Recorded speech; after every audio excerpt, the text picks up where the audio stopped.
नमस्कार, कैसे हैं आप सब? आशा करती हूँ सब बहुत अच्छे होंगे, खुश होंगे। आप सभी को छठ महापर्व की ढेरों-ढेरों शुभकामनाएँ और बधाइयाँ। जिन भी माताओं ने, बहनों ने, भाइयों ने इन व्रत को किया है, उनके मैं चरण स्पर्श करती हूँ क्योंकि सच में ये जो पूजा है, जो छठ पूजा, ये जो नाम ही है ना, ये काफ़ी है। क्या आपको पता है कि इस पूजा का क्या महत्व है? आज के बताऊँगी मैं खास उपाय उन सभी व्यक्तियों के लिए जिन्होंने छठ पूजा नहीं किया, लेकिन उनकी भक्ति, श्रद्धा और भाव जो है वो बिल्कुल 100% इस पूजा के प्रति। उन सारे जितने भी इस पूजा को करते हैं, जितने व्रत है, इतना कठिन ये व्रत है, इतने नियम है इसके अंदर कि लोग अगर इसको करते हैं तो समझिए वो भगवान के तुल्य है। जी हाँ, चलिए बताती हूँ कि आज क्या खास उपाय आपको करने चाहिए जिससे आपकी ज़िंदगी से सारी परेशानियाँ दूर हो जाएँ, सारे प्रॉब्लम्स खत्म हो जाएँ, चीज़ें लाइफ में अच्छी हो, बेहतर हो, आपको छठी माँ का आशीर्वाद मिले, सूर्य देव की सारी आशीर्वाद आपको मिले। तो इस उपाय को बताने के पहले एक छोटा-सा निवेदन, अगर अभी तक आपने मेरे और आपके दोनों के यूट्यूब चैनल को एस्ट्रो पूर्णिमा को अभी तक सब्सक्राइब नहीं किया, लाइक नहीं किया, शेयर नहीं किया तो ज़रूर करिए। ज़्यादा से ज़्यादा उन लोगों तक पहुँचाइए जिनकी परेशानी ज़िंदगी में बेहद है, बहुत ज़्यादा है, बीमारियाँ बहुत है, परेशानियाँ बहुत है, लड़ाई-झगड़ा बहुत है, कलेश बहुत है, तो इन सारी चीज़ों को ख़त्म करने का आज का दिन।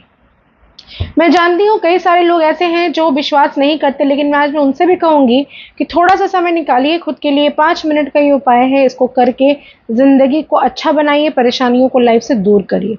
करना क्या है? ऐसे तो जो लोग पर्व करते हैं, जो लोग पूजा-पाठ कर रहे हैं, जो छठ महापर्व का जिन्होंने व्रत रखा है, मैं उनके बारे में कुछ नहीं कहूँगी क्योंकि उनका जो नियम है अपने-अपने घरों में, अपने-अपने तरीके से छठ महापर्व को मनाया जाता है। सूप में अर्घ दिया जाता है। आज का जो दिन है वो दिन गुरुवार का दिन है, बहुत कुछ देने वाला दिन है, लेकिन आपकी परेशानी ले जाने वाला दिन है। आज हम एकमात्र हमारे सनातन धर्म में ही ये संभव है कि हम लोग अस्त होते हुए सूर्य देवता की भी पूजा करते हैं, जहाँ पर हम राइजिंग सन को मानते हैं। उगता हुआ सूरज हमें सब कुछ देता है, हर रोज़ हम उसको अर्घ देते हैं, लेकिन छठ महापर्व ये जो है, छठी मैया जो है, ये जो पर्व है, इसमें हम लोग अस्त होते हुए सूर्य की भी पूजा करते हैं। तो कौन से ऐसे उपाय हैं? इससे पहले मैं कुछ आपको कहानियाँ बताना चाहती हूँ। एक छोटी-सी कहानी है। ये जो छठ पूजा के संदर्भ में कई तरह की बातें आती हैं। महाभारत काल में कुंती ने भी सूर्य देवता की पूजा की थी और इससे छठ का व्रत उन्होंने शुरू किया था, और व्रत करते ही सूर्य देव के आशीर्वाद से कुंती को पुत्र हुआ था जो कि कर्ण कहलाया था। इसीलिए ये तात्पर्य है, ऐसा कहा जाता है कि कुंवारी कन्याएं जो है वो सूर्य देवता की पूजा, ये जो अभी का जो छठ पूजा है, वो नहीं करती क्योंकि ऐसा श्राप मिला था। अब दूसरी बात यहाँ पर ये भी है कि अपने जितने भी संतान हैं, छठी मैया की पूजा लोग जो करते हैं वो संतान के लिए ही विशेष कर की जाती है। जो संतान की दीर्घायु के लिए कहा जाता है ये व्रत रखते हैं, उनकी उन्नति के लिए व्रत को रखा जाता है, प्रॉस्पेरिटी के लिए रखा जाता है और अपॉर्चुनिटीज के लिए रखा जाता है।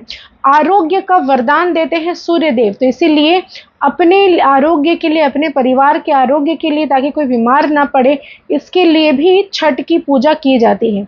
नॉर्मली आपने पहले भी सुना होगा कृष्ण जी की भी छठी मनाई जाती है। तो कौन सी छठ की बात की जाती है?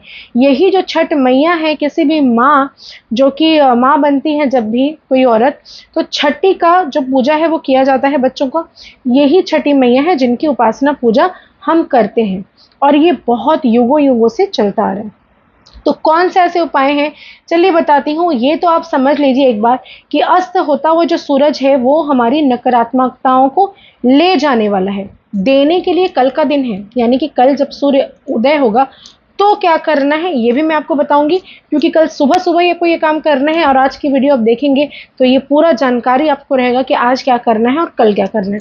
तो आज के लिए मैं ये बता दूं कि आज के दिन आपको काले रंग के कलम से आपको एक सफ़ेद रंग का कागज़ लेना है, जो नेगेटिव चीज़ें हैं उसको लिखनी है उसमें।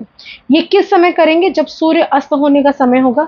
हमारे जैसे पश्चिम बंगाल में 4:55 में सूर्य अस्त होगा, उसी वक्त इस काम को करना है। 5 मिनट पहले से आप शुरू कर लीजिएगा। और जो कहीं पर भी रहते हैं, आप अपने गूगल में टाइम देख लीजिए, पंडित जी से पूछ लीजिए, आपको इन्फॉर्मेशन मिल जाएगी कितने बजे सूर्य अस्त होता है और कल का दिन कितने बजे सूर्य जो है वो उदय होगा। ये आप जानकारी देख लीजिए। चलिए आज करना क्या आपको एक घी का दीपक जलाना है।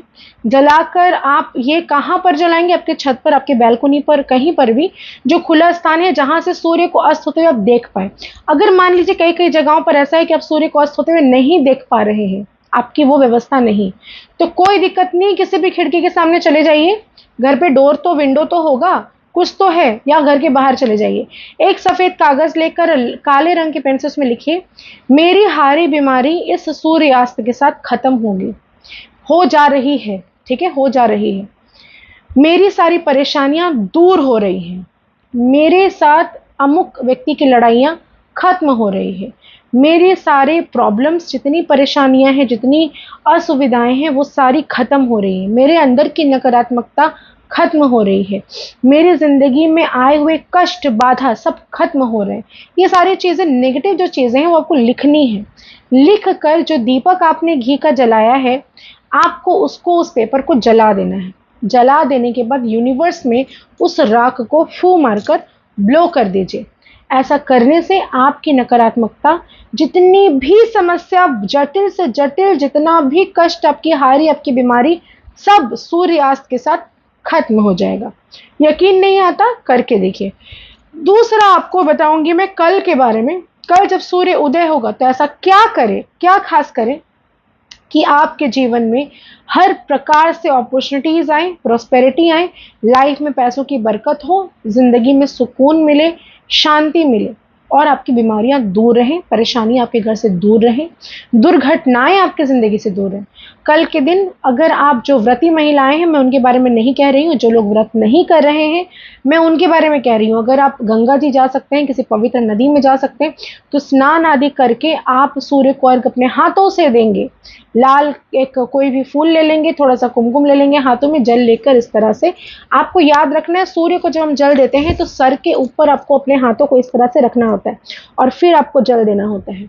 और उसी प्रकार आपको जल देना है। जो व्यक्ति नहीं जा पा रहा गंगा जी में, या नहीं जा पा रहे हैं नदी में या पोखर में, तो आपको क्या करना है, अपने नहाने वाले पानी में थोड़ा सा गंगा जल का प्रयोग करें। नहाकर आप शुद्ध हो जाएं, साफ सुथरे कपड़े पहने, संभव हो तो नए कपड़े पहने, आपकी मर्जी। तांबे का लोटा ले लेंगे और उसके अंदर आपको डालना है कुमकुम, लाल फूल, थोड़ी सी मिश्री या गुड़, आपको जो सही लगे, एक लाल फूल डाल दीजिए। और उसके बाद अपने दोनों हाथों को ऊपर करके सूर्य को ओम सूर्याय नमः का आप जाप करते हुए जल को आप किसी बर्तन में रखेंगे और उसके बाद उसको लेकर किसी वृक्ष आदि में देंगे। ऐसा करने मात्र से, सूर्योदय का समय जरूर देख लीजिएगा, 45 मिनट पहले उठकर आपको तैयार हो जाना है। जब राजा आता है ना, सूर्य को राजा कहा जाता है ग्रहों का, अगर राजा सामने आता है तो वो देखता है कि उसके सबसे पहले कौन खड़ा है उसके सामने, उसके स्वागत के लिए। जिंदगी में परेशानी हो, इंक्रीमेंट नहीं हो रहा, प्रमोशन नहीं हो रही, नई नौकरी नहीं लग रही, आपकी जैसी भी समस्या हो, आपके पैसों से रिलेटेड समस्या हो, वो चीजें आपकी होना शुरू हो जाएगी। ऐसा आपको इसका रिजल्ट मिलेगा कि आप खुद ताज्जुब हो जाएंगे कि जो व्यक्ति इतने दिन तक ऐसा था तो वो अब ऐसा कैसे हो गया। सच बता रही हूँ, करके देखिए, आजमा के देखिए। आज का महादान बताने जा रही हूँ, जिसे करने से आपकी जिंदगी में सारी परेशानियां दूर होंगी। करना क्या है, लाल कपड़े में थोड़ा सा गुड़ लेकर बहते हुए जल में या किसी गौशाला में रखकर गाय को खिला दीजिए, लाल कपड़ा वहीं छोड़कर चले आइए।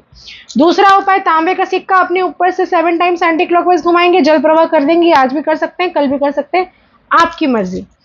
आप ये 2 काम अगर आप कर लेते हैं तो आपको आपकी ज़िंदगी से सारी परेशानियां, जो है जितनी नेगेटिविटी है, सब दूर होगी, ज़िंदगी में प्रॉस्पेरिटी आएगी, लाइफ में खुशहाली आएगी।